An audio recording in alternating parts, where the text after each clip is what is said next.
नमस्कार, न्यूज 18 के digital platform पर आपका बहुत स्वागत है। मैं हूं आपके साथ अंशिका पाठक। इजराइल ने हमास के साथ अस्थायी संघर्ष विराम संबंधी अमेरिका के एक नए प्रस्ताव को स्वीकार कर लिया है। व्हाइट हाउस की प्रेस सचिव कैरोलिन लीविट ने कहा कि मैं इस बात की पुष्टि कर सकती हूं कि विशेष राजदूत विटकॉफ और राष्ट्रपति ने हमास को एक संघर्ष विराम प्रस्ताव भेजा जिसे इजराइल का समर्थन मिला है। कैरोलिन ने कहा कि बातचीत जारी है और हमास ने अभी तक प्रस्ताव की शर्तों को मंजूर नहीं किया है। विटकॉफ ने बुधवार को कहा था कि अमेरिकी प्रशासन नया प्रस्ताव प्रस्तुत करने वाला है। व्हाइट हाउस ने गुरुवार को कहा कि इजराइल ने हमास के साथ अस्थायी युद्ध विराम के लिए अमेरिका के नए प्रस्ताव को स्वीकार कर लिया है।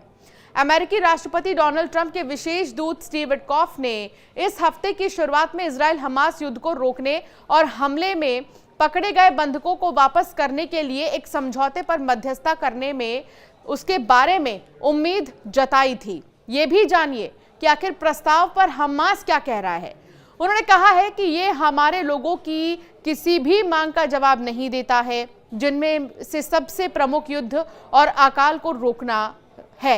फिर भी उन्होंने कहा कि समूह प्रस्ताव का पूरी राष्ट्रीय जिम्मेदारी के साथ अध्ययन करेगा। हमास ने पहले कहा था कि वो विटकॉफ के साथ एक समझौते के सामान्य ढांचे पर सहमत हो गया है, जिसके बाद एक अस्थायी युद्ध विराम, गाजा से इजराइल की पूर्ण वापसी, सहायता का प्रवाह और उग्रवादी समूह से फिलिस्तीनियों की एक राजनीतिक रूप से स्वतंत्र समिति को सत्ता का हस्तांतरण होगा।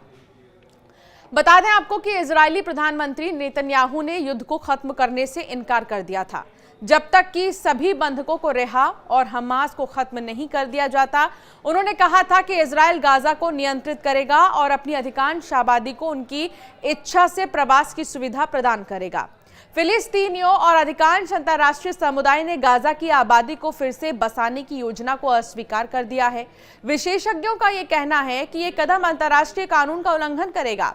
तो दूसरी तरफ सीज फायर पर बातचीत के बीच गाजा में इजरायली एयर स्ट्राइक हुआ है, जिसमें 22 लोगों की मौत हो गई है।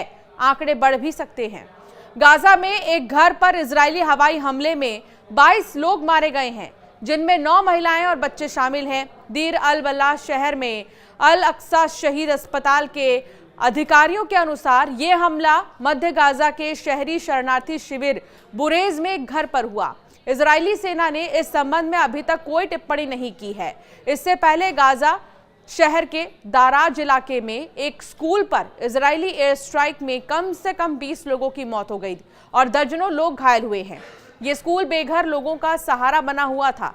रिपोर्ट्स के मुताबिक यहां कई परिवार बमबारी से परेशान होकर ठहरे हुए थे। गाजा पर यह हमला ऐसे वक्त पर हुआ है जब इजराइल ने मई की शुरुआत से ही गाजा में अपने मिलिट्री ऑपरेशन तेज कर दिए हैं। इजराइल ने कहा है कि उसका मकसद हमास की सैन्य और प्रशासनिक ताकत को खत्म करना और अक्टूबर 2023 में बंधक बनाए गए लोगों को वापस लाना है। स्वास्थ्य कर्मियों के मुताबिक हमले में महिलाओं और बच्चों की मौत हो गई है।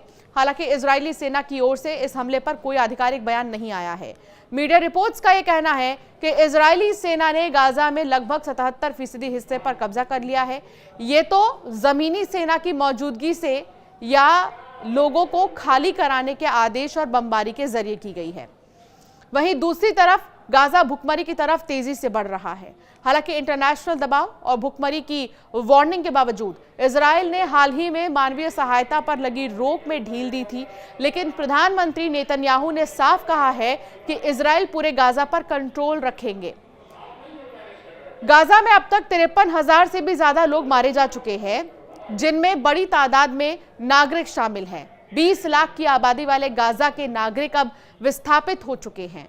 नेतन्याहू ने कहा है कि वो तब तक इस जंग को खत्म नहीं करने वाले जब तक हमास अपने हथियार नहीं डाल देता। तो फिलहाल जो है लगातार युद्ध की स्थिति बनी हुई है, लगातार एयर स्ट्राइक की खबरें सामने आ रही हैं, मौत का सिलसिला लगातार जारी। और अगर गाजा की बात करें तो अब तक 53,000 से भी ज्यादा लोग मारे जा चुके हैं। इसमें आम नागरिक भी शामिल हैं।